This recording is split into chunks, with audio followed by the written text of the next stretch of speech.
నాతో 20 మంది ఎమ్మెల్యేలు మేము వస్తామంటున్నారు, టచ్లో ఉన్నారు. ఏమో మీరు చెప్తున్నట్టు ఆయన కూడా చెప్తున్నాడేమో చెప్తున్నారు కదా. నేను ఏమంటున్నా, ఉత్తమ్ కుమార్ రెడ్డి లాంటి వాళ్ళు చెప్తున్నారు 25 మంది టచ్ లో ఉన్నారని, ఆయన కూడా చెప్తున్నాడు 20 మంది టచ్ లో ఉన్నారని.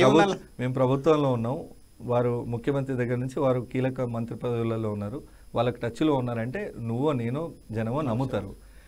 కేసీఆర్ది వెరీ ఇంట్రెస్టింగ్ ఏంటంటే నువ్వు నీ సొంత పార్టీ ఎమ్మెల్యేలకే టచ్లో ఉండవు, పక్క పార్టీ వాడు వచ్చి నీకు టచ్లోకి వచ్చిండా? ఒక మంత్రి కూడా ఎవరు టచ్లో ఉన్నారు. చెప్పడానికి ఏదైనా చెప్పవచ్చు, గాలి మాటలు ఎవరు నమ్ముతాడండి?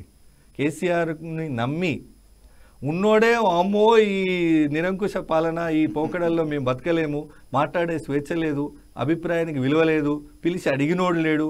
గుత్తా సుఖేందర్ రెడ్డి గారు మొన్న ఒక ప్రెస్ మీట్ పెట్టి మాట్లాడాడు. ఏమన్నాడు? తెలంగాణ ప్రజలు వినలేదా? చెప్పుడు మాటలు చెవులు కొరుకుడుతోనే సర్వనాశనం అయిపోయింది పార్టీ. ఈడ ప్రజాస్వామ్యం పేరుకే కానీ ఈడ ప్రజాస్వామ్యం లేదని చెప్పాడు. గౌరవప్రదమైన పోస్టులో ఉన్నాడు ఆయన, మండలి చైర్మన్. మీకు తెలుసు, ముఖ్యమంత్రి తర్వాత స్పీకర్, మండలి చైర్మన్ కూడా హైలీ రెస్పెక్టెడ్ పొజిషన్స్. ఆయనే బయటకు వచ్చి ఓపెన్గా చెప్తున్నాడు కదా అక్కడ పరిస్థితి ఏందో. ఉన్నోడే ఎట్లా బిక్కొద్దామని చూసుకుంటుంటే నువ్వు కొత్తగా మా వాళ్ళు పోయిగా ప్రజాగా నిరంకుశత్వంలో బతకాలని చూస్తారా చెప్పండి.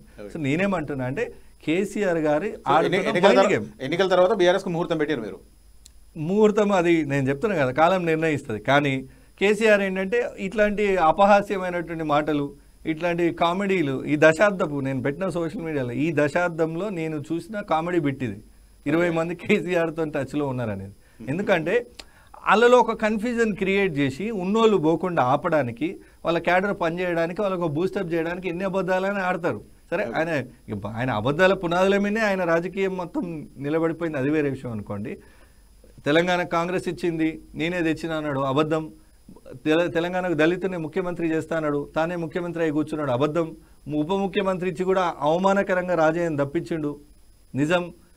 దళిత అధికారులకు సిఎస్ కానీ ఇంకే రకమైన పోస్టుల్లో అవకాశం ఇవ్వలేదు. ప్రదీప్ చంద్ర ఉంటే 2 నెలల్లో రిటైర్ చేసి పంపించేసిండు, ఎక్స్టెన్షన్ కూడా ఇవ్వలే. దానికన్నా ముందు దానికన్నా తర్వాత అందరు అధికారులకు ఎక్స్టెన్షన్ ఇచ్చిండు. సరే, దళితుల గురించి చెప్తున్నా, 3 ఎకరాల భూమి ఇస్తానన్నాడు దళితులకు, అబద్ధం. దళిత బంద్ ఇస్తానన్నాడు, అబద్ధం. 10 లక్షలు ఇచ్చి 7 లక్షలు. ఇవన్నీ ప్రతిపక్షంలో ఉన్నప్పుడు చెప్పే కదా మీరు అధికారంలోకి. మళ్ళొక్కసారి గుర్తు చేస్తున్నా, మళ్ళొక్కసారి ప్రజలకు అంటే కేసీఆర్ రాజకీయమే అబద్ధమైనప్పుడు ఈ పచ్చి అబద్ధాలు ఆడడానికి ఏముంది? ఉన్నోళ్ళని కాపాడుకోవడానికి, క్యాడర్తో మళ్ళొక్కసారి ఎట్టి చాకరీ చేయించుకోవడానికి ఆయన ఇచ్చిన స్కీమ్ అది. అది వాళ్ళే నవ్వుకుంటున్నారు, ఉన్నప్పుడు మమ్మల్ని కలవలేదు ఈయన, పక్క పార్టీ ఎమ్మెల్యేలకు టచ్లోకి పోయిండట అని. వాళ్ళు కామెడీ రీల్స్కి పనికొచ్చే స్టఫ్ అంతా కూడా కేసీఆర్ గారు ఇస్తున్నారు.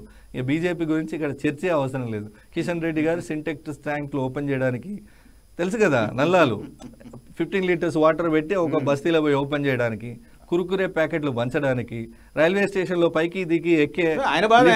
కేబినెట్ మంత్రి ఉన్నా కూడా పోయిన ప్రభుత్వం గుర్తించలేదు, ఈ ప్రభుత్వం గుర్తించట్లేదు అని బాధ. ఎవరిదండి? కిషన్ రెడ్డి.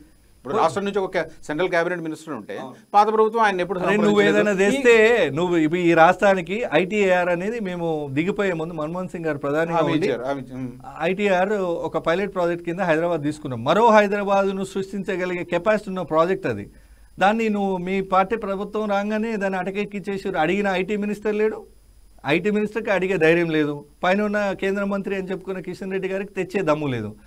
అట్లాంటిది ఒక ప్రాజెక్టుదే బేగంపేట ఎయిర్పోర్ట్ నుంచి ఆ ప్రాజెక్టు శిలాపలకం వరకు నీకు ర్యాలీ చేస్తాం, పూలతో స్వాగతం పలుకుతాం. పని అమ్మకు అన్నం పెట్టినోడు చిన్నమ్మకు బంగారు గాజులు చేపించినట్టుంది. 5 ఏళ్ల నుంచి కేంద్ర మంత్రిగా ఉండి కుర్కురే ప్యాకెట్లు పంపి సాటిస్ఫై అయిన మంత్రి గారు ఏదో అక్కడో ఇక్కడో ప్రోటోకాల్ రిబ్బన్లు కట్ చేసిన మంత్రి గారు ఇక్కడ ఏదైనా కొత్తగా తెస్తే కదా, ఐటీఆర్దే, రైల్వే కోచ్ ఫ్యాక్టరీదే, ఇవి అన్నీ మేము ఇచ్చిన హామీలండి, చట్టంలో ఉన్నాయి. అదేమో గత ప్రభుత్వం ఐటీఆర్ ఇచ్చిన, మా కాంగ్రెస్ ప్రభుత్వ హయాంలో ఇచ్చిన హామీ, రైల్వే కోచ్ ఫ్యాక్టరీ తేవాలి, గిరిజన యూనివర్సిటీ తేవాలి. ఒక ప్రాజెక్టు జాతీయ హోదా తీసుకు కాళేశ్వరం రిపేర్ చేయించడానికి రాష్ట్ర ప్రభుత్వం దగ్గర పైసలు లేవు. మీరు వాళ్ళు కలిసి ఇది గమ్మతి, నేను చెప్తాను, ఇది కూడా తెలంగాణ రాష్ట్ర ప్రజలకు విరివిగా తెలవాలి, మళ్ళొకసారి మీ ద్వారా తొలి వెలుగు ద్వారా పోవాలని చెప్తున్నా. కేంద్రం నుంచి మంత్రులు ఎవరు వచ్చినా, ప్రధానమంత్రి వచ్చినా, హోంశాఖ మంత్రి వచ్చినా, మిగతా ఏ శాఖ మంత్రి వచ్చినా కాళేశ్వరం అనేది ఏటీఎం కేసీఆర్ అని చెప్పిపోతారు. అవునా? అంటే ఇన్ఫర్మేషన్ ఉంది, అమిత్ షా కూడా అన్నారు కదా. కిషన్ రెడ్డి గారికి కూడా రాష్ట్రం నుంచి ప్రాతినిధ్యం వహిస్తూ, తెలుగు రాష్ట్రాల నుంచి ఒకటే మంత్రి, మళ్ళీ ఇది ఒక విడ్డూరం చూడండి, గుజరాత్ నుంచి 7 ఉంటారు, ఉత్తరప్రదేశ్ నుంచి 12 మంది ఉంటారు, తెలుగు రాష్ట్రాల నుంచి ఒక్కడే మంత్రి గుర్తించమని. అంటే ప్రజలను అర్థం చేసుకోవాలి. ఏపీ నుంచి ప్రాతినిధ్యం లేదు, ఇక్కడ ఉంది కాబట్టి ఒకరికి ఒక ఛాన్స్ ఉంది. దేని దగ్గర నుంచి రాజ్యసభలు చేసి మంత్రులు చేయలేదు. 80 సీట్లు ఉన్నాయి.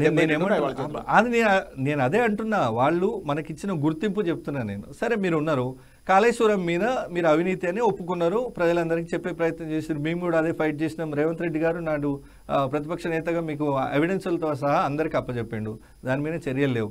తిరిగి వాళ్ళ దగ్గర 1200 కోట్లు తీసుకున్నారు.